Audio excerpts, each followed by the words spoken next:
الحمد لله نحمده ونستعينه ونستغفره ونؤمن به ونتوكل عليه ونعوذ بالله من شرور أنفسنا ومن سيئات أعمالنا من يهده الله فلا مضل له ومن يضلله فلا هادي له وأشهد أن لا إله إلا الله وحده لا شريك له وأشهد أن سيدنا ونبينا ومولانا محمدا عبده ورسوله صلى الله تعالى عليه وعلى آله وأصحابه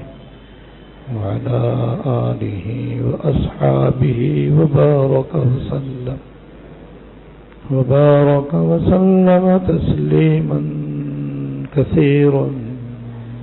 كثيرا أما بعد فأعوذ بالله من الشيطان الرجيم بسم الله الرحمن الرحيم سبحان الذي أسرى بعبده ليلا من المسجد الحرام إلى المسجد الأقصى صدق الله العظيم.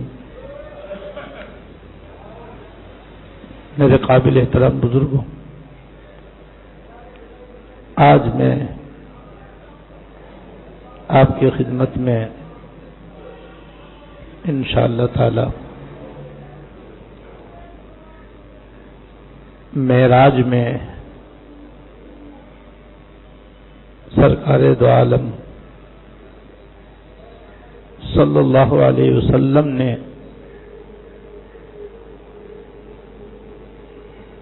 اللہ تعالی کی قدرت کے عجائبات دیکھے. مسجد الحرام سے مسجد الاقصی جس میں ہزاروں میل کا فاصلہ ہے، ذرا سی دیر میں تشریف لے گئے اور وہاں سے آسمانوں پر تشریف لے گئے اور ہر آسمان پر اللہ جل شانہ کے خاص پیغمبروں سے ملاقات ہوئی.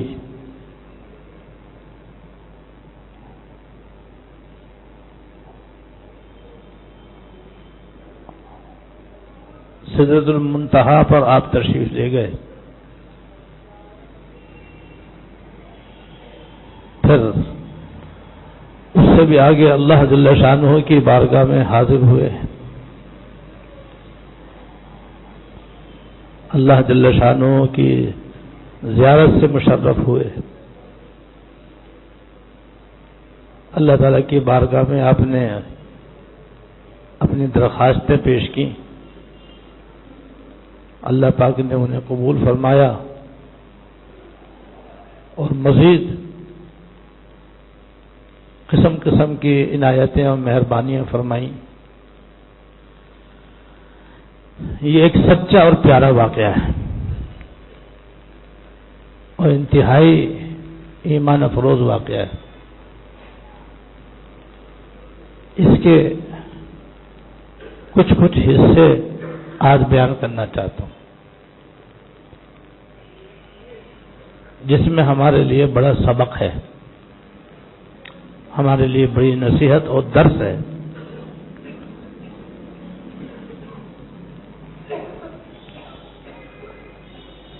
ان میں سے ایک موقع یہ ہے کہ جب آپ 7ویں آسمان پر تشریف لے گئے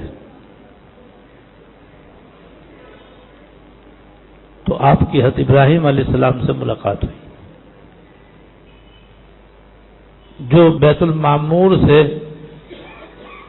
کمر لگائے بیٹھے ہوئے تھے۔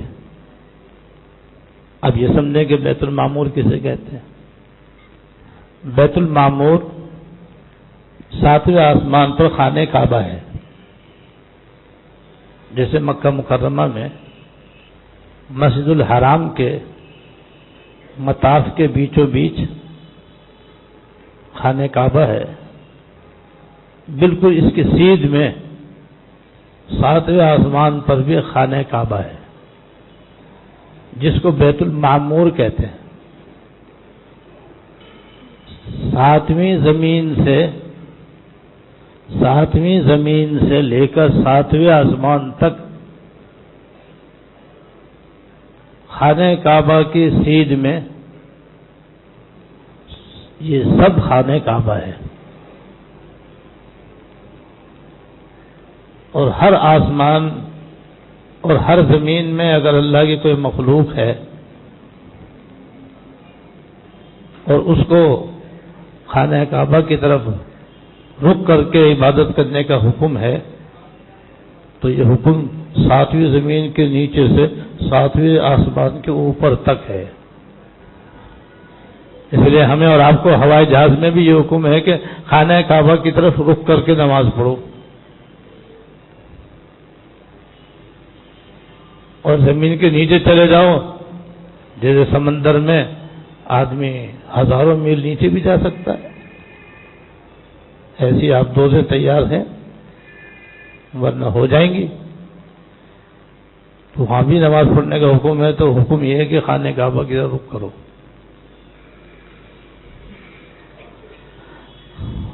تو زمین پر جو اللہ تعالیٰ گھر ہے اس کا نام ہے خانہ کعبہ، اور 7ویں آسمان پر جو اللہ تعالیٰ گھر ہے اس کا نام ہے بیت المعمور۔ اور اس کو بیت المعمور اس لیے کہتے ہیں، معمور کے معنی آتے ہیں بھرا ہوا، معمور کے معنی ہے بھرا ہوا۔ تو حدیث میں آتا ہے کہ بیت المعمور کا روزانہ 70,000 ملائکہ طواف کرتے ہیں، اور جو ایک مرتبہ طواف کر لیتے ہیں پھر قیامت تک ان کی باری نہیں آئے گی۔ ہم پر کتنی اللہ تعالیٰ کی عنایت ہے، جب چاہے خانہ کعبہ جا کر کے بیت اللہ کا ایک نہیں 10 دفعہ طواف کر لے۔ یہ ہم پر اللہ تعالیٰ کی عنایت ہے، ہمیں سہولت اور آسانی اللہ پاک نے دے رکھی ہے۔ ملائکہ کو تو بس ایک ہی مرتبہ طواف کا موقع ملتا ہے، اور جو ایک دفعہ طواف کر لیتا ہے پھر دوبارہ اس کی باری نہیں آتی، تو ہر وقت وہ فرشتوں سے بھرا رہتا ہے، اس لیے اس کو بیت المعمور کہتے ہیں۔ حضرت ابراہیم علیہ السلام اس سے ٹیک لگائے بیٹھے تھے۔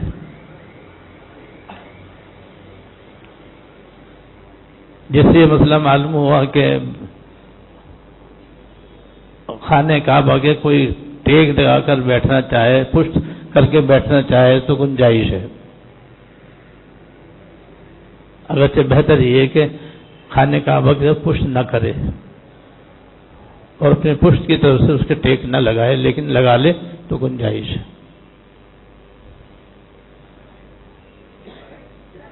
اور جب حضور صلی اللہ علیہ وسلم حضرت ابراہیم علیہ السلام سے ملے، حضرت ابراہیم علیہ السلام بڑے خوش ہوئے، آپ کو مبارکباد بھی دی، اور ساتھ ساتھ آپ کے ذریعے آپ کی امت کو سلام بھیجا۔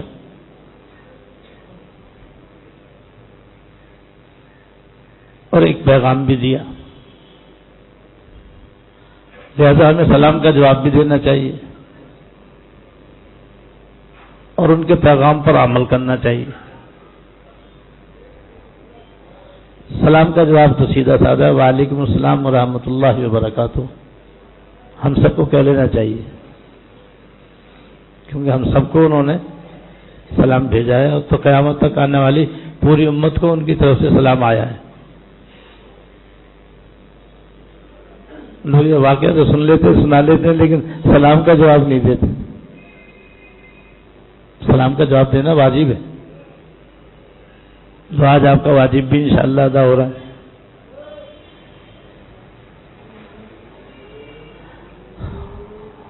اور پیغام یہ دیا کہ میری طرف سے اپنی امت سے کہہ دینا کہ جنت اصل میں ٹٹیل میدان ہے،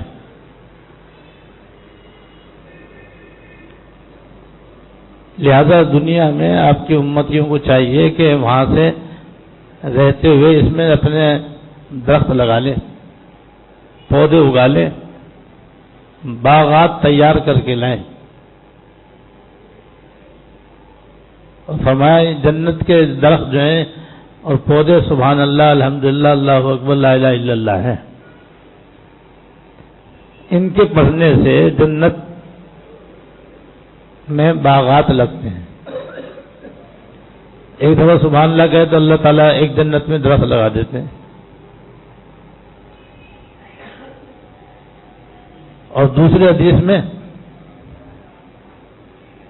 اس کی اور تشریح ہے، اور اس کا تعلق بھی معراج کے واقعے سے، جہاں آپ ساتوں آسمان پر تشریف لے گئے، جنت کی بھی آپ نے سیر فرمائی۔ تو جنت میں سیر کرنے کے دوران آپ نے اپنا ایک حال ایک حدیث میں بیان فرمایا کہ جنت میں ایک جگہ سے گزر رہا تھا تو میں نے دیکھا کہ فرشتے محل جنت میں محل تیار کر رہے ہیں۔ فرشتے جنت میں محل تیار کر رہے ہیں، وہ بھی اس طرح کہ جنت کے محلات کی دیواروں کی چنائی میں مسالہ مشک و عنبر کا استعمال کر رہے ہیں، سبحان اللہ، جو خوشبو، اور دیواروں میں ایک اینٹ سونے کی لگاتے ہیں، ایک اینٹ چاندی کی لگاتے ہیں، ایک بلاک سونے کا، ایک بلاک چاندی کا، اور مشک و عنبر کے مسالے سے ان کو جوڑ کر محلات کی دیواریں بنا رہے ہیں۔ تو میں ذرا سی دیر کے لیے کھڑا ہو گیا کہ دیکھوں کس طرح یہ محل تیار کرتے ہیں۔ تو میں دیکھ رہا تھا وہ تیزی سے کام کر رہے ہیں،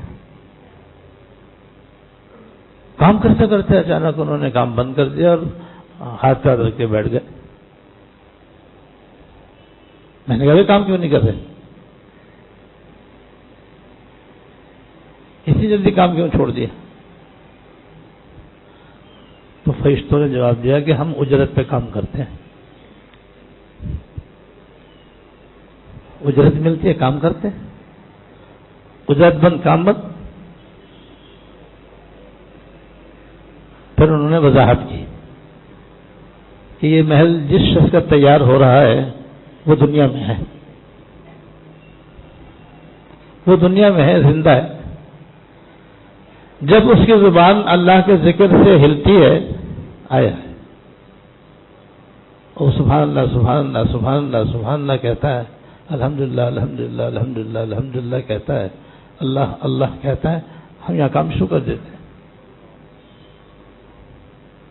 کیونکہ ہمارے پاس پیسے آ رہے ہیں، اجرت آ رہی ہے ہمارے پاس۔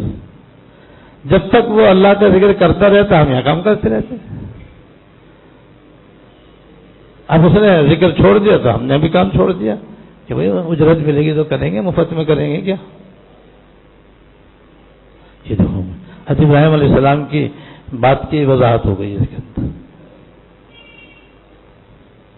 اس لیے حضرت نے پیغام دیا کہ بھائی یہاں پہ مکانات بھی تمہیں چاہیے، باغات بھی تمہیں چاہیے، نہریں بھی تمہیں چاہیے، دنیا میں جو تم نے جنت کی سن رکھی ہیں وہ نیک عمل کی بدولت ملتی ہے۔ یا تم میرا پیغام پہنچا دو کہ کچھ آ کر اپنے گھر کو آباد پانا ہے تو کر کے آنا ہے۔ وہ یہ ہے کہ بھئی آپ اپنی زبان پہ اللہ اللہ رکھو، لا الہ الا اللہ رکھو، سبحان اللہ، الحمدللہ، اللہ اکبر، لا الہ الا اللہ، جتنی بھی اذکار ہیں، بس یہ زبان ان سے حرکت کرنی چاہیے، ان سے ہلتے رہنی چاہیے.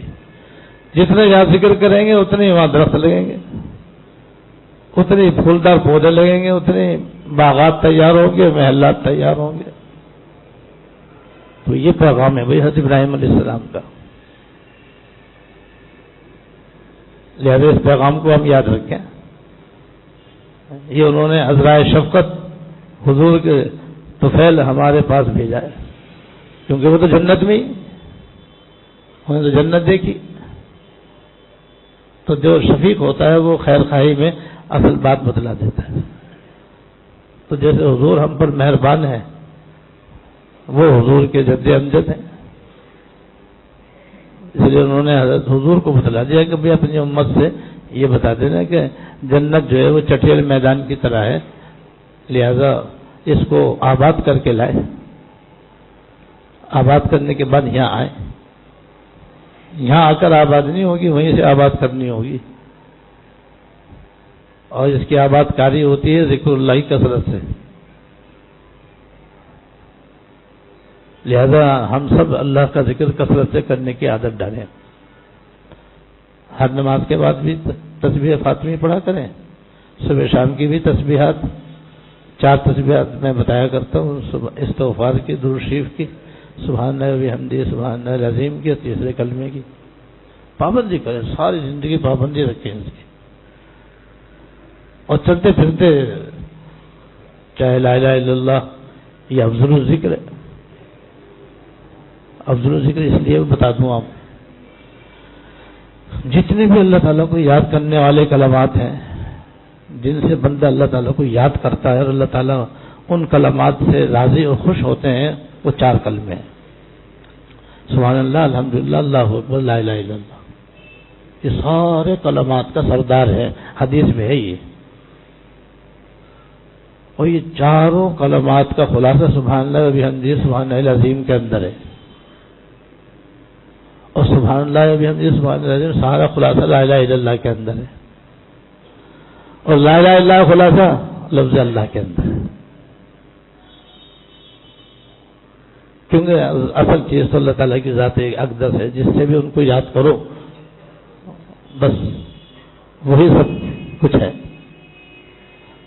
ایک شاعر نے شعر کہا ہے کہ داستان حسن جب پھیلی تو لامحدود تھی، داستان حسن جب پھیلی تو لامحدود تھی، اور جب سندھی تو تیرا نام ہو کر رہ گئی. آیا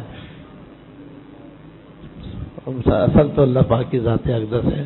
یہ سب انہی کے عنایات ہیں، ان کے الطاف ہیں، ان کی مہربانیاں ہیں، ان کے کرم نوازیاں ہیں، ان کی. تو بس جب سب کچھ وہی ہے اور ہم انہی کے ہیں، وہ ہمارے ہیں، تو پھر ان کو کیوں نہ ہم یاد کریں. لہذا جہاں بھی رہیں مگر ان کی یاد میں رہیں. بس اے عشق کہیں لے چل، یہ دیر و حرم چھوڑے، ان دونوں مکانوں میں جھگڑا نظر آتا ہے. تو یہ پیغام ہے حضرت ابراہیم علیہ السلام کا. ایک تو بات یہ بتانی تھی آپ کو.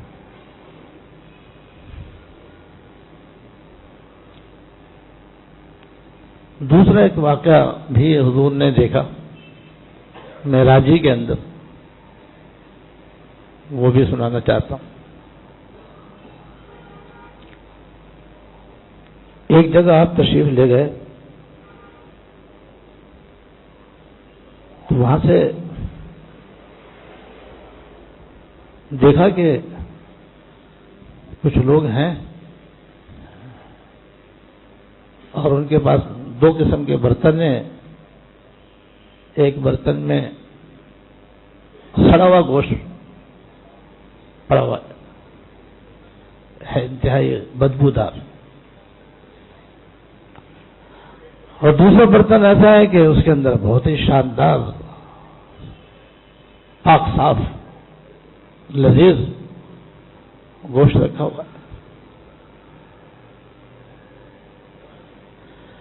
وہ جو لوگ وہاں بیٹھے ہوئے ہیں وہ اچھا گوشت تو کھا نہیں رہے، سڑا ہوا گوشت کھا رہے ہیں.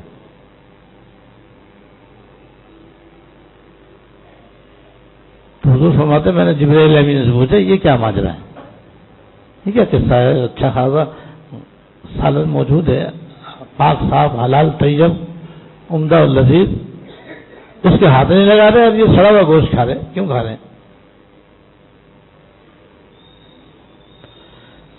تو جبرائیل علیہ السلام جبرائیل امین نے عرض کیا حضور یہ آپ کی امت کے وہ لوگ، وہ مرد عورت ہے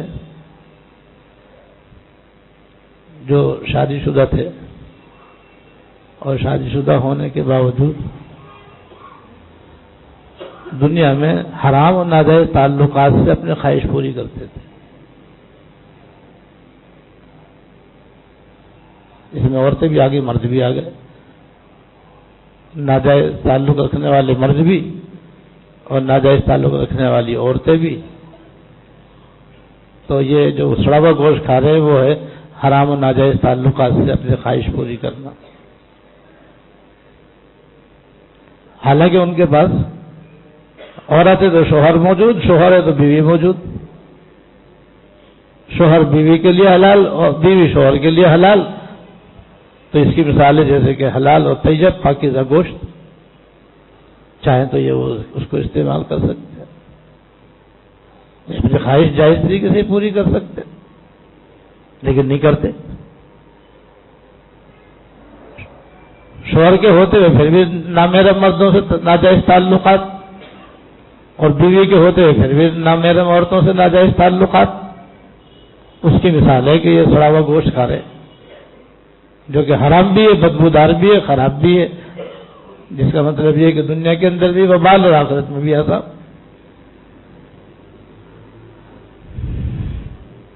تو یہ گناہ آج بہت زیادہ ہے، اخبارات میں بھی، رسائل میں بھی، ٹی وی کے اندر بھی، اور کیبل کے اندر بھی، اور فیس بک میں بھی، اور یہاں تک کہ موبائل میں بھی، ہر جگہ نامحرم مردوں، نامحرم عورتیں بدنگاہی کے گناہ میں مبتلا ہیں۔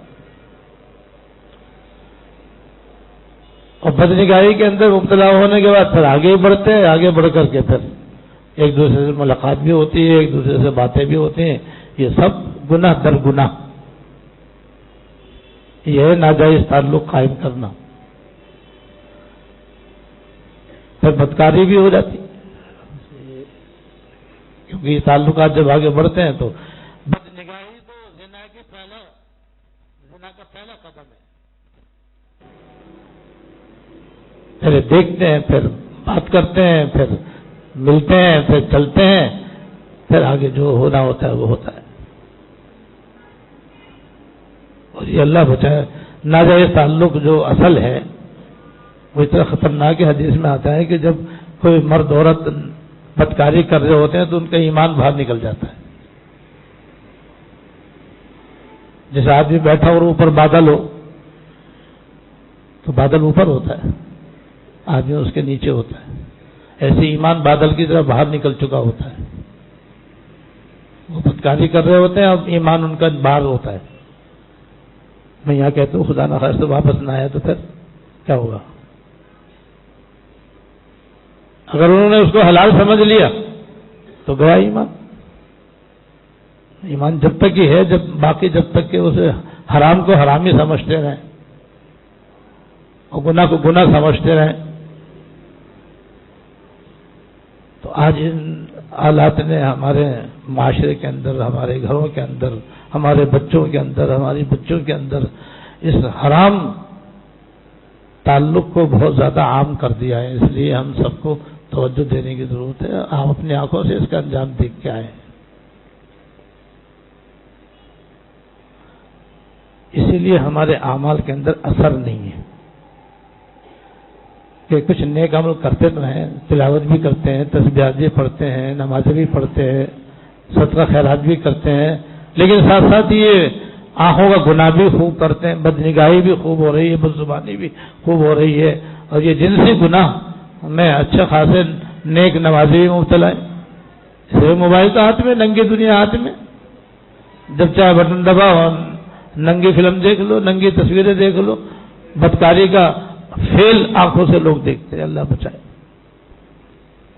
اس سے دماغ بھی آدمی کا زنا کرتا ہے، دل بھی زنا کرتا ہے، آنکھیں بھی زنا کرتی ہے، تو زنا عام ہو گیا ہے بہت. اس لیے بھائی یہ حضور نے اپنی آنکھوں سے انجام دیکھا ہے. اس کے علاوہ اور بھی آپ نے ایک عذاب دیکھا کہ بعض عورتیں اپنے پستانوں کے ساتھ لٹکی ہوئی ہیں جہنم میں. یہ وہ عورتیں جو دنیا کے اندر نامحرم مردوں سے ناجائز تعلقات رکھنے والی، بدکاری کرنے والی عورتیں ہیں. اس لیے ہم سب کو چاہیے کہ بھئی حضرت ابراہیم علیہ السلام کا پیغام یاد رکھیں، اور یہ جو موقع میں نے آپ کو معراج کا سنایا ہے ناجائز تعلق کا، اس کو بھی یاد رکھیں اور بچنے کی کوشش کریں. اللہ تعالی ہم سب کو توفیق عطا فرمائے. وآخر دعوانا